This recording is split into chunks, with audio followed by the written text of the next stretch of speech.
Saudara, KPK membuka peluang untuk memeriksa siapa saja, termasuk Gubernur Sumatera Utara Bobi Nasution terkait proyek jalan di Mandailing Natal, Sumatera Utara yang kini tengah diusut. Merespons hal itu, Bobi Nasution mengaku siap dan menunggu surat dari KPK jika dirinya hendak diperiksa. Gubernur Sumatera Utara Bobi Nasution memastikan ia siap diperiksa KPK jika diperlukan.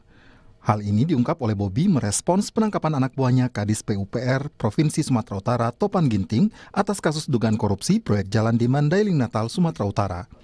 Bobi menyebut ia tinggal menunggu surat dari KPK jika memang harus diperiksa. Kan kemarin juga sudah jelas ya, kalau ada aliran dana ataupun kalau butuh keterangan, saya sampaikan kemarin, jangankan gubernurnya, semua ASN, semua yang memang kalau perlu memberikan keterangan yang dipanggil harus siap. Semua bupati, semua ASN, kalau perlu dipanggil, panggil silakan. Apa udah ada panggilan dari KPK? Ada surat panggilan dari KPK? Ya jangan tanya saya. Dari mana bagaimana, Pak? Ya jangan tanya saya. Pak Bodi, apa udah menerima surat dari KPK? Nanya dulu udah dikirim atau belum, masa jangan tanya saya.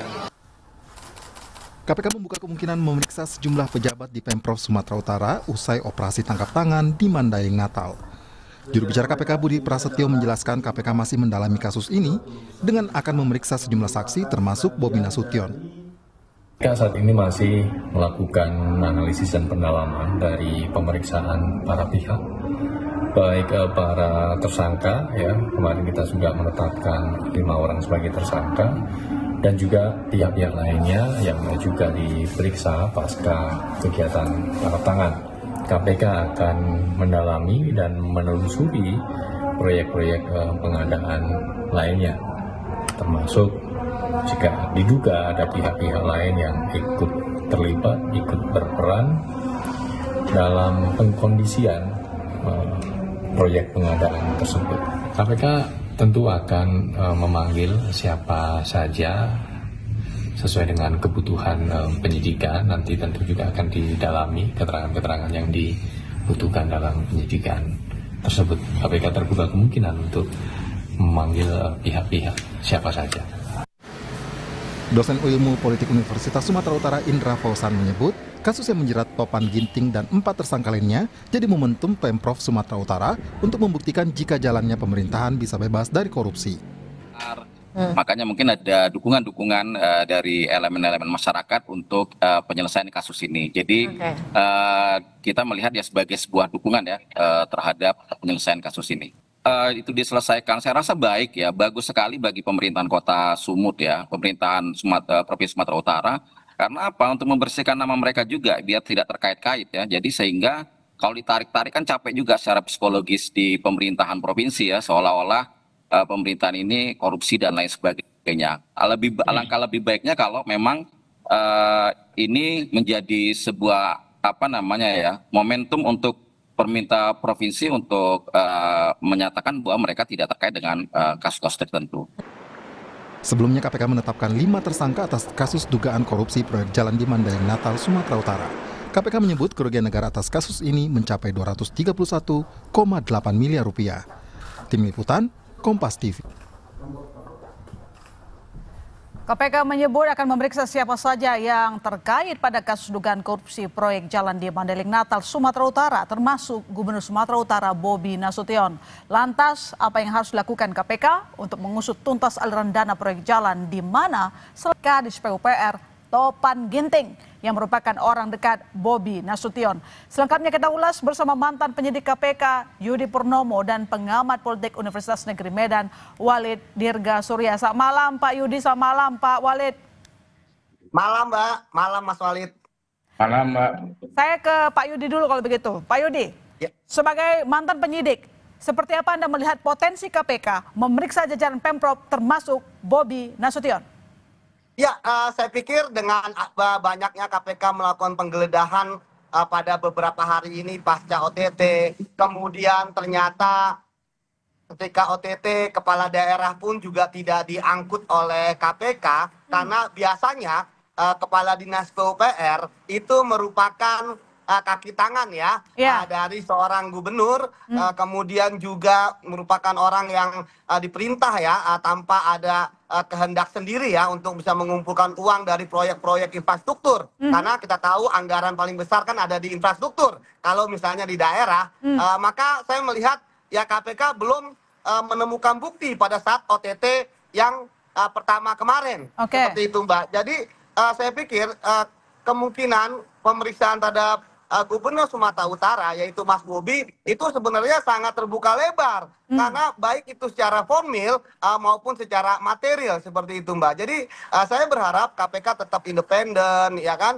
Kemudian yang paling penting adalah bagaimana KPK mampu untuk mengembangkan perkara ini, karena kalau dia lihat konstruksi perkaranya saya lihat ini kan proyeknya belum jalan dan kemudian yang baru masuk hanya 200 juta dari permintaan 4% 8 miliar. Oke lah untuk karena hal ini, tapi ini yang menarik loh Mbak, bahwa seorang kepala dinas PUPR yang baru dilantik gitu ya, itu sudah berani untuk kemudian meminta uang kepada pengusaha yang sudah arah melintang ya dalam proyek-proyek infrastruktur di Sumatera Utara. Artinya bahwa tidak mungkin menurut saya dia bisa bertindak sendiri. Itulah keanehan-keanehan yang menurut saya yang harus dibuktikan oleh KPK. Ada dua hal yang sangat penting ya. Pertama, perintah kepada kepala dinas PUPR ini, siapa yang memerintahkan dia untuk mengumpulkan uang sebanyak itu.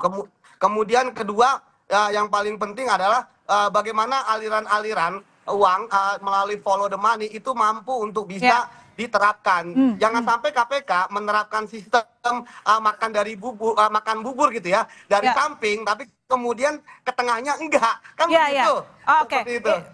Gubernur tangan kanannya Kadis PUPR. Nah, menurut Anda sebenarnya gubernur tahu atau tidak, meskipun proyeknya belum jalan, yang tapi kita tahu waktu di lapangan dalam melakukan survei, gubernur ikut loh di sana. Ya, kalau secara proyek, secara anggaran, gubernur pasti tahu lah. Tadi saya katakan kan itu secara formil. Tapi sekarang kita akan melihat secara materi, Mbak. Ya, seperti tadi saya sampaikan, Mbak. Saya punya banyak sekali pengalaman operasi tangkap tangan di Sumatera Utara ya. Beberapa bupati, wali kota saya tangani. Itu pasti satu paket, sepasang gitu kan, antara kepala dinas PU dan juga kepala daerahnya.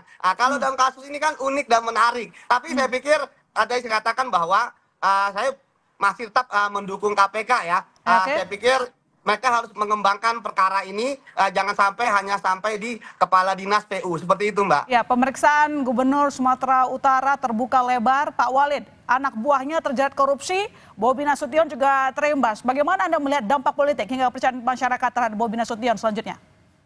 Iya, tentu begini Mbak ya, bahwa hari ini masyarakat juga akan berasumsi banyak ya, asumsinya tentu juga liar. Karena memang seperti tadi juga disampaikan bahwa ini Kadis PUPR adalah salah satu orang yang dekat dengan gubernur. Tapi saya kira memang secara politik ya tentu Bobi Nasution sebagai gubernur ini dalam konteks ini ya tentu dirugikan dengan kondisi hari ini.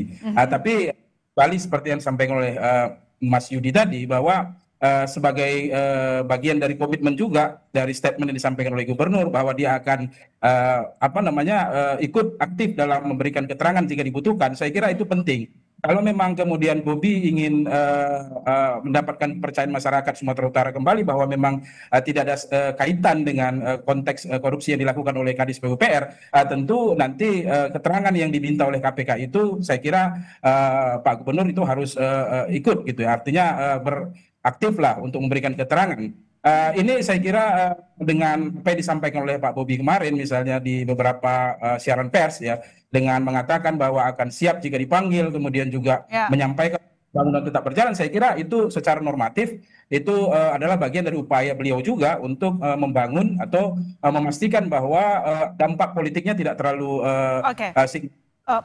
kesiapan gubernur ingin diperiksa, apakah otomatis bisa mengembalikan citra yang baik? Karena belum lama menjabat memerintah di Sumut, tiba-tiba ada kasus korupsi. Bukankah ini bisa merusak citranya dan membuat masyarakat di Medan, Sumatera Utara tentu saja tidak percaya lagi kepada gubernurnya? Ya, saya kira itu semua punya potensi, Mbak ya. Karena apalagi memang kita tidak bisa pungkiri bahwa ada residu-residu pilpres ya, residu-residu kekuasaan dalam konteks hukum ini. Itu juga tentu akan berdampak kepada gubernur. Tapi ya perlu diingat juga, secara objektif ya, saya juga sebelumnya di Kota Medan ya, di Kota Medan sendiri waktu Pak Bobi itu menjadi wali kota, itu ada satu juga orang dekatnya yang pada waktu itu ada mendapatkan semacam gratifikasi istrinya itu, kalau bisa dicek jejak digital itu ada, itu dicopot juga. Dan kemudian di provinsi saya kira ada 2 kadis sebelumnya yang kemudian sudah ditersangkakan, dan hari ini adalah orang dekatnya. Saya kira kalau gubernur hari ini bertubi-tubi seperti itu, sejumlah kasus, ini bukan kali pertama untuk kepala daerah Sumatera Utara kena kasus begitu loh. Apakah ini tidak menggerogoti kepercayaan publik terhadap Bobi Nasution? Makin liar gitu. Tentu ini akan berdampak terhadap kepercayaan publik. Maka dari itu saya sampaikan tadi, dengan komitmen gubernur kita ingin lihat ke depan ini, dan tentu juga kita dorong KPK, ayo buka seluas-luasnya. Kemudian tadi juga lihat sudah dilakukan juga penggeledahan dan lain sebagainya, ya tentu diikuti kasus ini. Dan kalau kemudian komitmen gubernur ingin tetap aktif untuk memberikan keterangan dan sebagainya, saya kira itu akan bisa membangun kembali kepercayaan publik. Ya secara politik tentu seperti itu. Maka saya kira itu menjadi bagian yang penting juga bagi gubernur sekarang atau Pak Bobi, seperti itu. Oke, Pak Yudi, ini kan hubungan Bobi dengan Topan Ginting cukup dekat begitu. Apakah hubungan dekat ini bisa menjadi bahan pertimbangan juga bagi KPK untuk segera memanggil Bobi Nasution? Oh, tentu saja, Mbak. Ya kan, walaupun ada asas praduga tidak bersalah ya, tapi kan penyidik menemukan link-linknya lah, matching gitu ya. Tadi saya katakan bahwa ini kan kasus ini kan baru OTT-nya saja yang terungkap di KPK. Kita berharap kasus ini akan berkembang. Dari pengalaman saya, bahwa dari kasus OTT yang hanya ratusan juta itu bisa menjadi ratusan miliar. Dari yang hanya kepala dinas bisa jadi sampai kepala daerah. Itu kan semua tergantung pembuktian. Dan tadi saya katakan, Mbak, bahwa tentu ada hipotesis dan logika seperti yang saya katakan. Jadi saya berharap bahwa ke depannya ketika KPK memanggil Gubernur Sumatera Utara, itu bukan hanya sekedar terkait dengan penganggaran, bukan hanya terkait dengan kedekatan, bukan hanya terkait hubungan atasan bawahan, bukan hanya terkait dengan kenal dengan pengusaha dan sebagainya, tetapi juga terkait dengan materi, Mbak. Karena memang, Mbak, kalau dalam kasus ini saya melihat bola itu ada di tangan Topan, ya, karena kasus-kasus kepala daerah dan kepala dinas PUPR biasanya perintahnya adalah perintah lisan. Hal ini terbongkar ya karena kepala dinas PU-nya mau ngomong siapa yang memerintahkan, begitu kan, dan lain sebagainya. Jadi inilah yang menurut saya bahwa apakah Topan mau menjadi justice kolaborator atau tidak untuk membongkar kasus ini. Oleh karena itulah maka KPK harus menggali, tadi saya katakan, jangan hanya kasus ini, cek ke belakang, misalnya proyek-proyek yang lain di dinas PU, bahkan sampai di proyek-proyek yang ada di Kota Medan ketika yang bersangkutan menjabat. Sehingga bisa ditelusuri bagaimana sebenarnya modus-modus dan juga cara-cara dia untuk melakukan korupsi. Karena, Mbak, cara ini sangat kasar loh, Mbak. Bagaimana kita tahu e-katalog diakalin supaya sudah tahu siapa yang menang. Kemudian ada permintaan 4%. Iya, ada permintaan 4% gitu kan. Dan yang ini menarik, Mbak, 4% ini kan jatahnya kepala dinas PUPR. Sementara kita tahu bahwa proyek itu, apalagi aspal, Mbak, itu adalah 20% gitu kan. Dan uangnya dikemanakan gitu ya, harusnya diusut itu. Betul.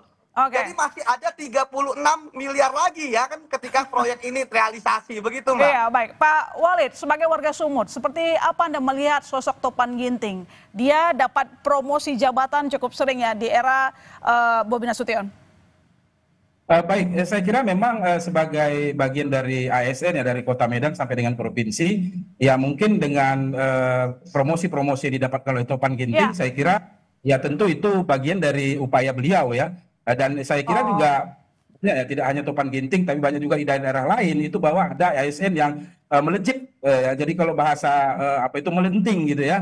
Jadi itu wajar-wajar saja sebenarnya selama memang ya seperti tadi bahwa karir itu didapatkan dari hal-hal yang saya kira tidak kemudian merusak korupsi seperti itu. Jadi memang Topan Ginting salah satu yang kita lihat di Sumatera Utara, khususnya di Kota Medan misalnya, adalah salah satu aparatur sipil negara yang memang moncer lah gitu ya, karir memang mungkin dianggap dapat bekerja dan lain sebagainya oleh pimpinannya. Seperti itu saya kira, Mbak. Pak Yudi, singkat saja, KPK bagaimana koordinasi nanti dengan pihak lain seperti PPATK untuk mengetahui usut aliran dana, kemana larinya? Ya, tentu akan sangat mudah ya berkoordinasi karena sudah sering kerjasama. Saya sepakat bahwa harus ditelusuri melalui transaksi-transaksi keuangan. Tapi Mbak, yang paling utama adalah saya melihat ini lebih banyak kepada uang tunai. Karena saya melihat orang-orang ini kan adalah orang-orang yang sudah berpengalaman. Orang-orang yang paham kalau mereka pakai transaksi rekening pasti ketahuan. Oleh karena itu mereka akan mengedepankan dengan cara tunai. Itu sebabnya saya berharap KPK menggeledah seluruh tempat yang ada di Sumatera Utara yang terkait dengan kasus ini, Mbak. Yang saya katakan bukan hanya kasus di Sumut, tapi juga kasus ketika yang bersangkutan tersangka ini ada menjadi pejabat di Kota Medan. Seperti itu, Mbak. Ya, kita tunggu kasus ini dibuka setransparan mungkin. Terima kasih Pak Yudi, terima kasih Pak Wali telah bergabung di Sapa Indonesia Malam. Saudara, pemerintah melalui Kementerian Perhubungan berencana menaikkan tarif ojek online atau ojol sebesar 8 hingga 15%. Selengkapnya akan kami bahas usai jeda.